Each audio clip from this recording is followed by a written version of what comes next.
Halo sobat rebahan, kali ini kita akan membahas film Cars. Ya, film yang dirilis Disney tahun 2006 ini menceritakan tentang mobil balap Rocky alias pemula yang mengikuti perlombaan Piston Cup. Ya, Lightning McQueen. Seperti namanya, mobil merah ini diharapkan dapat berlari secepat cahaya. Hal menarik dari film Cars ini adalah semua tokohnya merupakan mobil yang berprofesi, baik itu jurnalis, polisi, komentator, bahkan penonton dalam arena balap juga mobil-mobil yang berparkir rapi. Gimana kelanjutannya? Kita bakal nostalgia lagi nih teman-teman. Ayo kita masuk intro dulu, oke?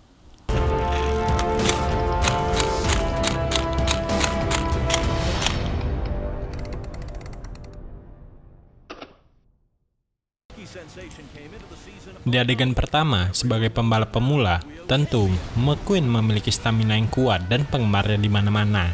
Hal ini terbukti dalam balap internasional Piston Cup. McQueen berhasil menyalip mobil-mobil di depannya dan menyingkirkan kontestan lainnya. Suara penggemarnya juga riuh di mana-mana, menyemangati mobil balap merah ini.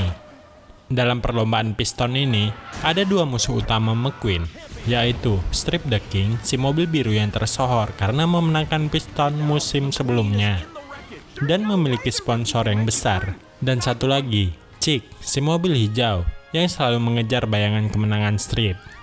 Pertarungan semakin sengit ketika Chick berhasil menyalip McQueen dan membuat keluar dari arena balap. McQueen yang tidak terima langsung tancap gas dan berusaha menyalip. Namun, karena Chick merupakan mobil balap yang ambisius dan licik, dia mengerahkan kemampuannya untuk menghalangi jalan peserta lain dan menimbulkan kekacauan di arena. McQueen yang berusaha mengejar posisi harus bekerja lebih ekstra lagi, yaitu menghindari mobil-mobil balap yang saling bertabrakan akibat ulah Chick. Hingga ada di suatu adegan di mana McQueen melayang dan menghadirkan adegan yang menakjubkan, membuat seisi stadion bergemuruh, memanggil namanya dan jargon khasnya, McQueen kacau. Sebagai pemula, semangat dan energi McQueen tak perlu dipertanyakan. McQueen memang mobil balap yang sangat percaya diri, namun memiliki sisi sombong dan merasa kuat. Sifatnya ini terlihat ketika dia menolak untuk mengganti bannya dan hanya mengisi bahan bakarnya saja. Dan disinilah masalah lain muncul. Bannya pecah saat dia hampir sampai di garis finish, tepatnya di tikungan terakhir. Masalahnya tak berhenti di situ. Ban lainnya pecah tepat 100 kaki sebelum garis finish. Dia pun melompat layaknya manusia, namun kedua saingannya tepat di belakangnya. Detik-detik menegangkan terlewati. Satu stadion heboh akan kemenangan jagoannya masing-masing. Panitia tidak mengumumkan secara langsung dan membuat awak media serta penonton penasaran dengan hasil perlombaan. Sembari menunggu hasil, salah satu reporter mewawancarai McQueen terkait keputusannya untuk tidak mengganti ban dan apakah meminta maaf tim mekaniknya karena tidak mendengarnya. Namun, McQueen yang percaya selalu menekankan bahwa dia adalah mobil yang bisa melakukan segala hal sendiri alias one man show. Jawaban McQueen membuat tim mekaniknya kesal dan meninggalkannya karena dia merasa tim mekaniknya menghalangi media untuk memotonya. Tak lama kemudian, Chick dan tim mekaniknya menghampiri McQueen. Sebenarnya kedua mobil ini memiliki sifat narsis dan arogan yang cukup tinggi. Bedanya McQueen sangat individualis dan Chick memiliki tim yang siap membantu dan mendukungnya. Namun semua omongan Chick selalu berhasil dilawan McQueen. Salah satunya adalah ketika McQueen mengatakan, petir selalu datang setelah cahaya. Di panggung penghargaan, McQueen yang selalu jadi idola didatangi kedua fansnya, si kembar Mia dan Tia, yang memodifikasi bentuknya seperti McQueen. Tak lama kemudian, McQueen dihampiri The King, yang merupakan salah satu seniornya. Ya, Piston Cup musim itu menjadi ajang perlombaan terakhir sebelum pensiun. Di sana, The King memberikan wejangan bahwa mobil balap bukanlah perlombaan individu yang mementingkan diri sendiri, namun juga kekompakan tim yang menjadi pendukungnya. McQueen bukannya mendengarkan The King, namun malah berhalusinasi tentang sponsornya, The King yang besar, dan berhayal suatu saat nanti dia mendapatkannya apabila memenangkan Piston Cup. Waktu pengumuman yang ditunggu-tunggu pun tiba. Dan terkejutlah McQueen bahwa pertandingan di antara ketiganya seri sehingga harus dilakukan putaran kedua di California 7 hari mendatang. McQueen bergegas ingin ke California duluan, namun ternyata Mac, truk trailernya, memarkirkan di tenda sponsor McQueen. Sebenarnya dia tidak menyukai sponsor karena produk sponsornya adalah seleb bumper mobil untuk mobil tua dan berkarat, tentu saja. Yang berada di dalam tenda itu adalah mobil berkarat yang sangat tidak cocok dengan dia. Mac dan McQueen melakukan perjalanan ke California. Di perjalanan, Harv, agennya McQueen, menelponnya dan berjanji memberikan 20 tiket gratis untuk teman dekat McQueen. Di situ dia tersadar bahwa dia tidak punya teman. Mac sebenarnya sudah mengantuk dan mau tidur. Namun McQueen memaksanya melakukan perjalanan dengan target 1 malam sampai. Mac pun berkendara dengan setengah terkantuk. Namun, tiba-tiba ada mobil jahil yang mengganggu Mac di tengah jalan. Kalau ini manusia, mungkin mobil-mobil ini bisa digambarkan sebagai preman yang mengganggu orang gitu loh. Salah satu mobil memutarkan lagu santai dan membuat Mac setengah terlelap dan tidak menyadari keadaan apapun, termasuk McQueen yang tak sengaja keluar karena salah satu figurannya terjatuh dan menekan tombol pintu trailer. McQueen pun terbangun dan menyadari bahwa dia berada di tengah jalan dan mencari Mac. Namun ternyata ada banyak sekali truk yang memiliki bentuk belakang yang sama dan dia memutuskan untuk mengikuti satu yang dikiranya adalah Mac. Ternyata itu bukan Mac, melainkan truk barang yang bernama Peter Bleed. McQueen seketika putus asa dan mengebut tanpa arah yang dia tahu dan menuju rute 66 dan memasuki kota kecil bernama Radiator Spring. Di sana McQueen dikejar oleh mobil polisi bernama Sheriff karena melanggar peraturan berkendara. Untuk menghindarinya, McQueen malah merusak jalanan dan sebagian fasilitas di kota itu. Dan McQueen berakhir di tahanan mobil dengan kondisi ban yang terkunci. Suasana Radiator Spring dapat digambarkan sebagai kota mati yang tidak memiliki lampu dan hanya memiliki lampu kuning di lampu lalu lintasnya. Ya, kota itu benar-benar tampak seperti kota mati, di mana kegiatan mobil-mobil di sana terkesan monoton. Sebenarnya, mobil-mobil di sana menunggu pelanggan untuk mampir, namun tidak ada yang mampir. Keesokan harinya di Los Angeles, para media sudah heboh menunggu McQueen, namun isi trailernya kosong. Berita menghilangnya si mobil merah ini menjadi hangat diperbincangkan di seluruh negara. Namun, tidak di Radiator Spring. Bahkan, mobil-mobil di sana tidak tahu siapa McQueen sebenarnya. Keesokan harinya, McQueen bangun dan berbicara dengan Meter, mobil derek berkarat yang nantinya akan menjadi sahabat McQueen. Meski jelek dan berkarat, Meter memiliki hati yang baik sekali. Terbukti, dia bersedia menjadi pengacara McQueen saat di persidangan. Doc Hudson yang menjadi hakim sedang terkejut melihat bahwa tersangka yang harus menjalani hukuman saat itu adalah sebuah mobil balap. Dan di saat itu juga, Doc Hudson memutuskan untuk tidak menghukum McQueen. Namun, tiba-tiba, sebuah mobil Porsche cantik bernama Sally datang dan menghasut semua mobil untuk meminta Hudson menyuruh McQueen melakukan pelayanan masyarakat. Awalnya McQueen mengira bahwa Sally adalah pengacara, namun dia salah dan McQueen harus menjalani hukuman memperbaiki jalanan yang dia rusak. McQueen juga sempat mengajak Sally berjalan-jalan sebelum dia menyadari bahwa mobil cantik itu menggiringnya untuk mendapatkan hukuman. Sewaktu harus menjalani hukuman, Meter melakukan kesalahan yaitu melepaskan borgol ban McQueen, bukannya mengaitkannya dulu ke mesin pembuat aspal. McQueen pun berhasil kabur. Namun di tengah jalan dia kehabisan bensin, dan ternyata Sheriff dan Sally sudah menyedot bensinnya sewaktu dia pingsan. McQueen tak punya pilihan dan dia harus mengerjakan hukumannya. Walau terkesan menakutkan, warga Radiator Spring sebenarnya adalah mobil-mobil yang kesulitan dan sangat menanti adanya pengunjung atau pelanggan yang melewati rute 66. Mereka selalu optimis dengan adanya pelanggan yang mampir. McQueen yang tidak sabar selalu mengatakan bahwa dia harus segera ke California untuk lomba. Namun tidak ada yang percaya.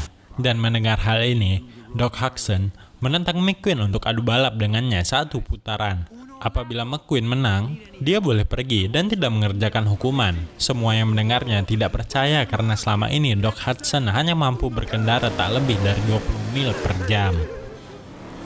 Di tikungan, McQueen terjatuh ke jurang dan digerek oleh Mater. McQueen mengaku kalah dan menjalani hukuman.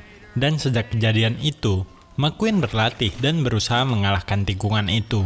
Doc Hudson yang melihatnya memberikan sedikit saran, namun McQueen merasa tidak senang dengan saran Doc Hudson dan meninggalkannya. McQueen menjalani hukumannya dengan baik. Terbukti dari aspal yang dikerjakannya membuat warga Radiator Springs berdecak kagum. Diam-diam, para warga mau mengapresiasi kerja McQueen, termasuk Sally yang memberikannya penginapan secara cuma-cuma di motel miliknya. Di sini chemistry antara Sally dan McQueen semakin terjalin. Terlihat bagaimana Sally tersipu malu ketika McQueen melihat tatonya. Mater yang melihat itu menggoda McQueen namun dia tak menyadarinya. Mater pun mengalihkan pembicaraan dan mengajak McQueen untuk membangun traktor tradisional yang tertidur di ladang. Traktor tradisional ini dapat digambarkan seperti sapi. Di perjalanan, Mater menunjukkan kebolehannya berjalan mundur dan McQueen berkata dia harus memenangkan pertandingan itu agar mendapatkan sponsor yang besar beserta helikopter dan jauh dari salep bumper untuk mobil yang berkarat. Mater yang mendengarnya sedikit merasa sakit hati, namun dia berusaha menyembunyikannya dan berkata suatu hari nanti dia ingin naik helikopter McQueen. Di situ, Mater berkata bahwa dia tidak salah membuat kesepakatan bahwa McQueen adalah sahabat baginya. Tak hanya itu, Mater menggoda McQueen dan mengatakan bahwa McQueen menyukai Sally. Jauh dari dugaan McQueen, ternyata motelnya Sally sangat nyaman.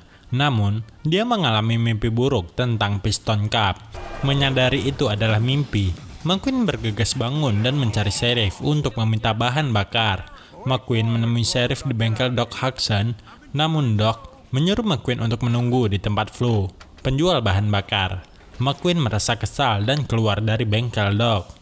Dia menendang sebuah kaleng bekas dan kaleng itu masuk ke gudang belakang Doc. Penasaran dengan isinya, dia masuk ke gudang itu dan melihat hal yang tak dia duga. Ternyata, Doc Hudson yang dingin adalah Hudson Hornet yang melegenda karena memenangkan Piston Cup 3 musim berturut-turut. Doc mengetahui bahwa ada penyusup di gudangnya memergoki McQueen. McQueen memohon untuk dibimbing namun Doc menolak. Di tempat Flo, McQueen mengatakan bahwa Doc adalah mantan pembalap terkenal. Namun, semua yang mendengarnya tertawa dan tak percaya. McQueen yang ingin mengisi bensin menunggu untuk diisikan. Namun, alangkah terkejutnya McQueen bahwa Sally lah yang mengisi bensin bakarnya. Sheriff yang melihatnya terkejut, namun Sally meyakinkan bahwa dia percaya McQueen dan yakin si merah itu tidak kabur. Sally pun mengajak McQueen berjalan-jalan untuk memenuhi keinginan McQueen beberapa hari yang lalu. Sally dan McQueen pun berjalan-jalan tanpa tujuan yang pasti. Namun, satu hal yang baru disadari McQueen bahwa Radiator Springs sangat indah dan cerita tentang Rute 66 dan Radiator Springs terungkap di scene ini.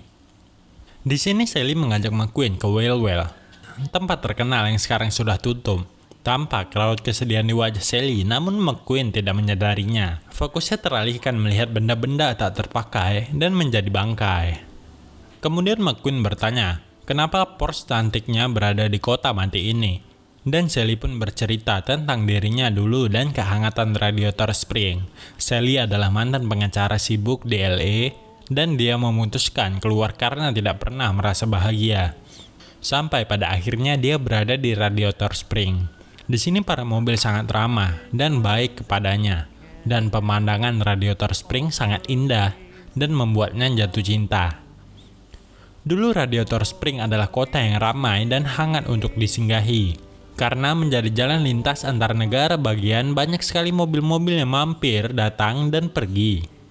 Namun sejak jalan tol dibangun, mobil-mobil jarang singgah lewat Radiator Springs. Toko-toko banyak yang tutup, dan lama-kelamaan kota ini hilang tertimbun keramaian, bahkan lokasinya di peta menghilang. Setelah mereka berjalan-jalan, banyak sekali traktor yang menghampiri Radiator Springs. Satu persatu traktor berlarian dan McQueen berinisiatif mengejar satu yang keluar dari rombongan. Saat mengejar traktor itu, McQueen melihat Doc sendirian di arena balap pasir. Dan betapa kagumnya McQueen melihat sang legenda yang berhasil melalui satu putaran arena pasir tanpa terjadi kegagalan sepertinya. McQueen menghampiri Doc, dan Doc kabur ke garasinya. Dan lagi, McQueen meminta Doc mengajari balapan dan menyayangkan keputusan Doc yang berhenti dari dunia balap. Doc tak berkata-kata. Dia menunjukkan potongan berita yang menceritakan kecelakaannya di tahun 1954. Dan di situ Doc berkata bahwa tak ada seorang pun menyambutnya ketika dia balik ke arena pasca kecelakaan. Dan posisinya tergantikan oleh pembalap pemula. Dan karena itu, Doc mengasingkan diri dan bersembunyi di radiator spring. Dan berharap tak seorang pun menemukannya. Di sini Doc juga berkata bahwa McQueen merupakan mobil yang selalu memikirkan dirinya sendiri. Keesokan harinya, para penghuni radiator spring terpana melihat jalanan yang dibuat McQueen dan mengingatkan mereka pada masa kejayaan radiator spring saat masih ramai. McQueen melihat Red menangis dan pergi, dan dia bertanya kepada Meter. Meter menjawab pertanyaan McQueen tanpa sadar bahwa si mobil balap merah itu berada di sampingnya. Sontak, semua mobil tertawa melihat tingkah Meter. Sheriff menyuruh McQueen untuk segera pergi. Namun, McQueen belum bisa pergi tanpa mengganti bannya. Perlahan, McQueen menghampiri semua toko yang masih buka di seluruh radiator spring. Malam harinya, penghuni radiator spring menikmati jalan baru mereka dengan hiasan lampu yang meriah. Dan radiator spring terasa seperti kota yang ramai seperti dahulu. Tak lama kemudian, mereka dikejutkan oleh kedatangan banyak mobil dan mengira itu adalah pelanggan. Padahal semua mobil yang datang adalah mobil jurnalis yang meliput berita ditemukannya kembali McQueen. Ternyata pemanggilan jurnalis dan tim McQueen diinisiasi oleh Doc Hudson. Sally yang tahu ini semua perbuatan Doc merasa kesal dan marah. Juga sedih karena khawatir tak bertemu McQueen lagi karena dia pergi tanpa sempat berpamitan dengan yang lainnya. Seketika suasana radiator spring menjadi dingin sejak kepergian McQueen. Di California, Piston Cup segera dimulai, dan sebelum memulai pertandingan, McQueen menemui King dan menyampaikan semangat kepada pembalap senior yang akan segera pensiun ini.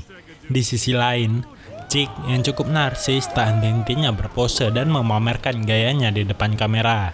Sebelum memulai perlombaan, McQueen menemui Mac dan berterima kasih sudah mau menjadi bagian darinya. Barisan tim McQueen tampak sepi, dan hanya ada Mac seorang. Di tengah pertandingan, McQueen mulai kehilangan fokus dan semangatnya. Tiba-tiba, ada suara tak asing yang menghubunginya, dan di situ McQueen mengira bahwa yang berbicara adalah Mac. Namun, ternyata teman-teman dari radiator spring datang dan Doc menjadi ketua tim. Di sini semangat McQueen semakin bertambah. Namun, tiba-tiba fokus isi stadion teralih karena adanya Hudson Hornet, legenda Piston Cup yang menghilang bertahun-tahun dan membuat satu stadion bergemuruh karena kehadirannya sebagai bagian dari timnya McQueen. Di sisi lain, tim pit stop McQueen diolok-olok oleh tim Chick karena dianggap kuno. Kembali ke arena balap, Chick yang selalu tak ingin kalah dan melakukan segala cara ingin menghalau McQueen dengan menyenggolnya.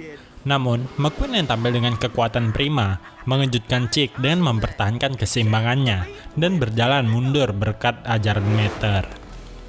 Tak berhenti sampai di situ, Chick kembali menyenggol McQueen dan menyebabkan bannya pecah.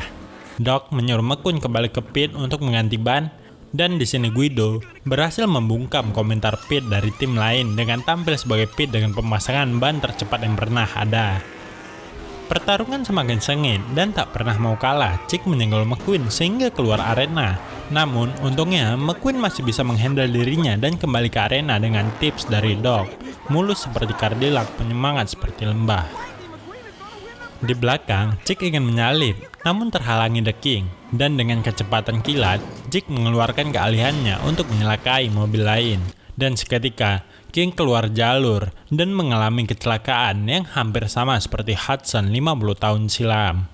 Melihat itu, McQueen yang berada di depan garis finish berputar arah dan menyelamatkan King dan berkata, "Aku rasa The King harus bisa menyelesaikan balapan terakhir." King berkata bahwa McQueen baru saja kehilangan tropinya. Namun, McQueen menjawab bahwa sebuah mobil tua berkata bahwa itu hanya sebuah mangkok kosong. Hal yang dilakukan McQueen membuat semua simpatik, jauh lebih antusias daripada kemenangan Chick yang tak disambut oleh siapapun. Meski kalah, McQueen menyelamatkan sejarah dan martabat The King. Namun, teman-temannya tetap bangga kepadanya. McQueen pun ditawari sponsor oleh sponsor idamannya, Dinoco. Namun dia menolaknya karena mobil-mobil yang berada bersamanya saat ini adalah yang selalu mendukungnya baik senang maupun susah. Adegan selanjutnya, dan di sini McQueen menepati janjinya kepada Mater untuk menaiki ke helikopter. Sejak kemenangan McQueen, Radiator Spring kembali menjadi kota yang hidup dan lokasinya sudah terdaftar di peta. Banyak mobil ataupun truk yang datang dan pergi menghampiri kota ini dan mengembalikan nyawa yang pernah hilang di kota ini. Tamat. Nah, itulah alur cerita dari film Cars yang pertama. Bagaimana? Kalian mau lanjut Cars yang kedua? Pastinya Cars kedua lebih seru sih sepertinya ya. Makanya jangan lupa like yang banyak, subscribe, dan juga aktifkan loncengnya agar tidak ketinggalan video-video berikutnya dari Arena Film. Oke, Mimin pamit, dadah sobat rebahan.